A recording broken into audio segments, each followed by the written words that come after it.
जे दिनै जों नुबाय हाग्रामा महिलारि बिथां BPF सरकारा दिनैसिमाव 5 दान जाबाय।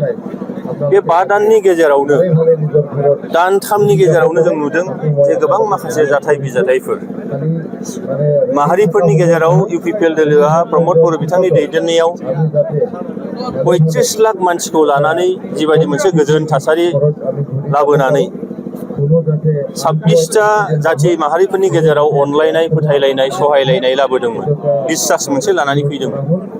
बेयो दानथाम बा दानबानि गेजेरावनो दिनैहाय मोनसे फोथायलायनो हायै मोनसे थासारिसिम लानानै फैफिनदों।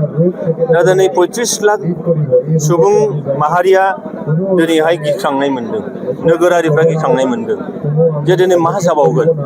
दा बेनिखायनो जों UPPL दोलोआ जों मोनसे रेजिस्टार पार्टी, रिकगनाइज मोनसे पार्टी। प्रमद बर' बिथांनि दैदेननायाव थांनाय बोसोरबायाव जों BTRल' नङा, आसामल' नङा, सारा भारतआवनो मोनसे मडेल सेट खालामदों जे UPPL जों गोजोना सम्भब जायो। UPPL हान्जाजों हारि माहारिनि गेजेराव फोथायलायनाय अनलायनाय सहायलायनायफ्रा सम्भब जायो। दा बेनिखायनो फैबाय थानाय बिधान सभा बिसायख'थिया बावलिया, बे बिसायख'थियाव जोङो UPPL हिसाबै गोख्रोङै गसंथागोन आरो जोङो BTRनि मडेलखौ जोङो आसाम लेभेलाव लानानै थांनांगौ। दा बेनिखायनो फैबाय थानाय बिसायख'थियाव UPPLखौ बाद होनानै खुनु राजनैतिक बियो नेशनेल पार्टियानो जा आरो आनसलिक पार्टियानो जा रावबो जाहाथे सरकार गठन खालामनो हाया, सरकार दानो हाया, बे लेभेलसिम जोङो साननानै दङ। बेनिखायनो जोङो बे बिसायख'थियाव 15 जोंहा समस्ति दङ। बेयाव बे 15 बियाबावबो जों गोख्रोङै गसंथागोन आरो बायजोआवबो जोङो गसंथानायनि बा गसंनायनि मोनसे सिन्था खालामदों। बेनिखायनो बे गासैखौबो नाहरजोबनानै जों नुदों दिनैनि थारिखआव UPPLनि जे इम्परटेन्स, बे इम्परटेन्सआ दिनै रायजो राजाफोरनि गोसो गोरबोआव निस्सय दङ, समाजाव निस्सय दङ आरो बेजों जों मोनसे मोजां फिथाइ निस्सय लाबोनो हागोन। दिनैनि कार रेलिया बेनिखायनो UPPLआ जे दङ दाबो, UPPLआ जे दिनै जोङो फैबाय थानाय बिसायख'थियाव गोख्रोङै गसंथानानै जोङो मोजां मोनसे समाज, मोजां मोनसे थासारि, मोजां मोनसे सोलोंथाइ बेबस्था, राङारि बेबस्था, हारि माहारिनि गेजेराव अनलायनाय सहायलायनाय फोथायलायनाय लाबोनो हागोन, बेखौ जोङो दिन्थिनो नागिरदों।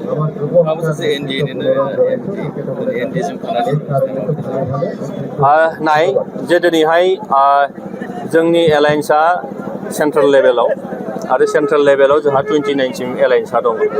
ओरैहाय आसामनि बेलायाव नायोब्ला जोङो पस्ट इलेक्सनसो जादोंमोन, प्रि इलेक्सन नङा।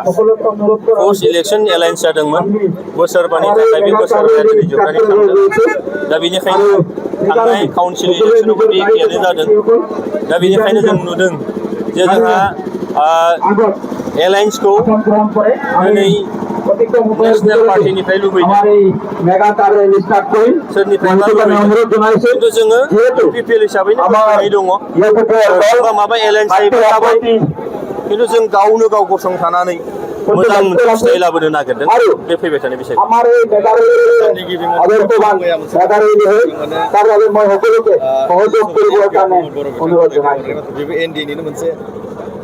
बियो NDAनि बाहागो, माने दिनैहाय UPPLआ जे बेसेबां इम्परटेन्ट बेसो नुजादों थारमाने, मिथिबायना? इम्परटेन्टखौ प्रमद बर' बिथांनि दैदेननाय UPPL हान्जाखौ दिनै बिथांमोनहा एंगारनानै दोनोबा सोरबाया बिराद मोनसे खहा फैनो हागौ, बे जिनिसासो नुजादों। जुदि जोंहा जुदि इम्परटेन्टआनो गैलामोनबा बे खोथाखौलाय मानोथो बुंदोंमोन?